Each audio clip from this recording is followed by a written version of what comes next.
Wind Waker is getting more broken.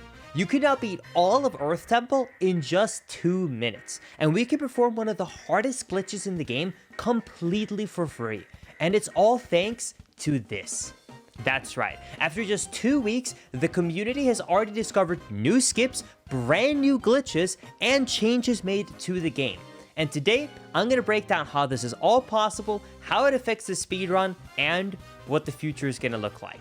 So, I'm super excited to break it all down. Let's get right into all of it. But first, just a quick word from today's sponsor. The time has finally come. The Switch 2 is out. And while I am super excited about it, there is just one little problem. I already know that the hours of playing Zelda, plus the additional hours of sunlight from summer, is going to be killing my eyes. Well, at least that would be the case if it wasn't for today's sponsor, Manta Sleep, which hands down makes the best sleeping masks on the market. They are super high quality, very, very comfortable, and if you can tell I'm excited, it's because I've been using this exact Pro mask for over 2 years now, due to the fact that I think this is the best side sleeping mask I've ever tried. But no matter your sleeping preference, if you go to their website, you will see that they really have a mask for every style and everyone. And now truly is the best time to buy one, with the summer just starting. Plus, if you click the link in the description of this video and use promo code LINKUS, you will get 10% off your first order. So, what are you waiting for? Get that sweet discount and get ahead of the summer light by using my link down below. Thank you so much for supporting the channel. With that being said, let's get back into the video. Now, before we go into the details and how the Switch 2 completely changed how dungeons work in Wind Waker and the speedrun as a whole, we first have to understand how dungeons work on the loading base level in traditional Zelda games. So, let's start with Ocarina of Time and Majora's Mask. Now, in those games, if you were to clip out of bounds or do some form of glitch to kind of get into a room where you're not currently in, you're going to notice that you can actually stand on the ground. Like, the room is still there. The collision is there. The only things that aren't loaded is the actual visuals, like the textures of the walls and floors, and, you know, like enemies and some objects like that. But the overall, like, rooms still exist even when you're not inside of them. That's also why in speedrunning, you will often see an OT and MM that they will clip out of bounds, jump down into the abyss, hit the loading zone trigger for the boss room, and then be brought into that, and, you know, basically skip the whole dungeon and the boss key. But when Wind Waker came around, Nintendo tried to change this. So if you're not in a room, the whole room is unloaded. So if I were to right now, like, take Wind Waker, right, and I were to clip out of bounds and fly to where the next room should be, nothing would be there, and I would just be there until I run out of magic, I'd fall down, and I'd void out. So there isn't any advantage to clipping out of bounds, and it also very much has limited how sequence breaking in dungeons work in Wind Waker. Well, at least that was true until now, because with the launch of the Switch 2, believe it or not, the strats for what we can do in every single dungeon has been completely changed. So let me show you why. So I'm going to quickly show you how speedrunners, as a demonstration, can beat all of Earth Temple in just 2 minutes. So right now, I am in the first room of Earth Temple. This is literally where you enter the dungeon. So what I'm going to do is I'm going to kill this enemy, walk up on this railing, and then once I'm here, I'm going to climb up on this pillar. And once I'm on this pillar right now, I am going to clip out of bounds with a bomb. So let me show you if I can do this.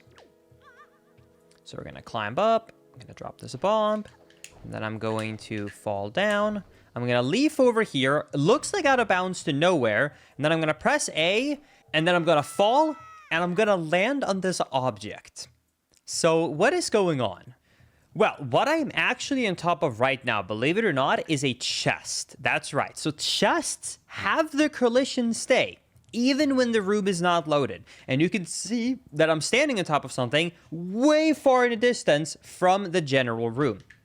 Now, this was actually discovered quite a long time ago by some very clever community members, but it wasn't very useful because what am I going to do here?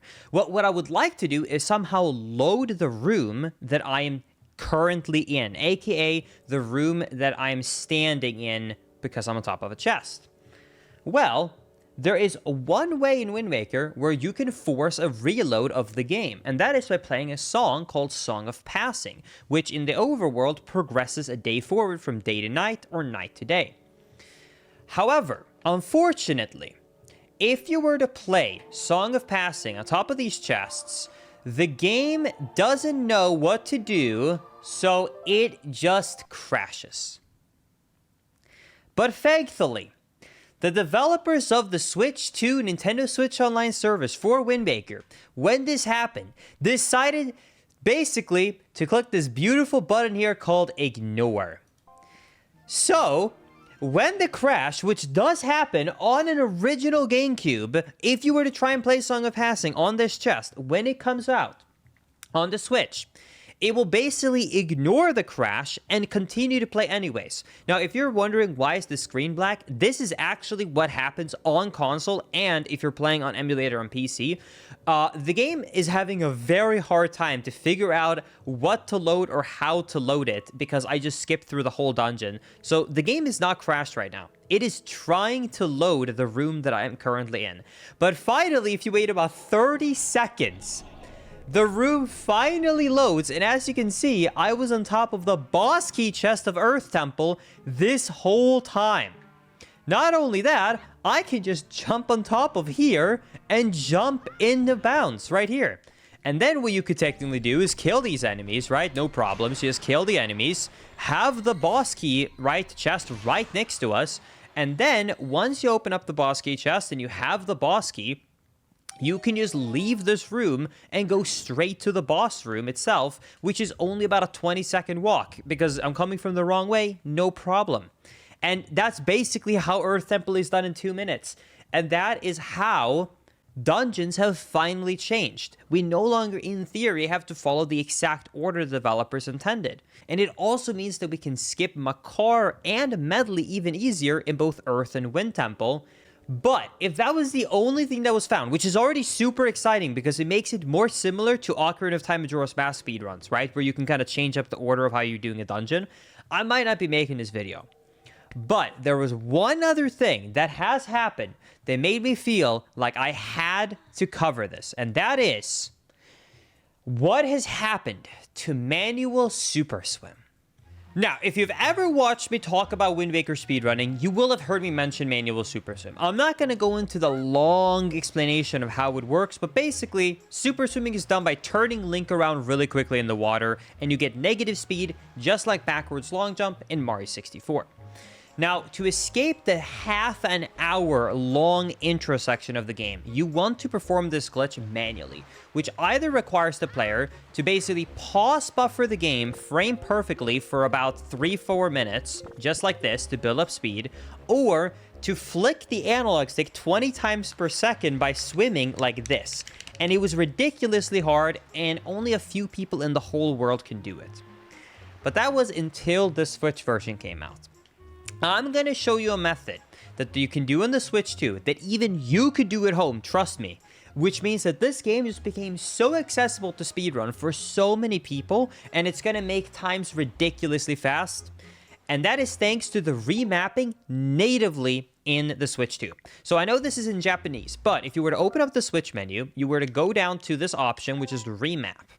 You can actually map analog inputs to digital buttons. So in this demonstration, just to make it easier, I'm just going to map the A button to analog stick up. Now, if I were to go back into the game, what basically happens is exactly what I said. If I hold A, I now go up in the analog stick. So how you perform this trick the easiest is just grab your controller, you can try this at home, and then just hold a little bit down and keep holding this so the Link is swimming down a little bit slowly. You want to make sure that he's swimming downwards, not full speed, but also not like nothing. So you want to just make sure he's swimming down a little bit.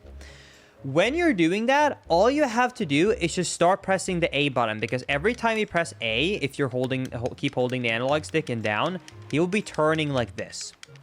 And you do not have to mash fast. I'm going to just be talking right now as I'm just literally moving my hand, and you're going to see that he's moving pretty fast. And if I start speeding up the mashing a little bit, you're going to see that even as I'm talking, just doing it super relaxed, not full out mashing, not two-hand mashing, just simple tapping the button with one hand, you're going to see that I already got a lot of speed for super swimming.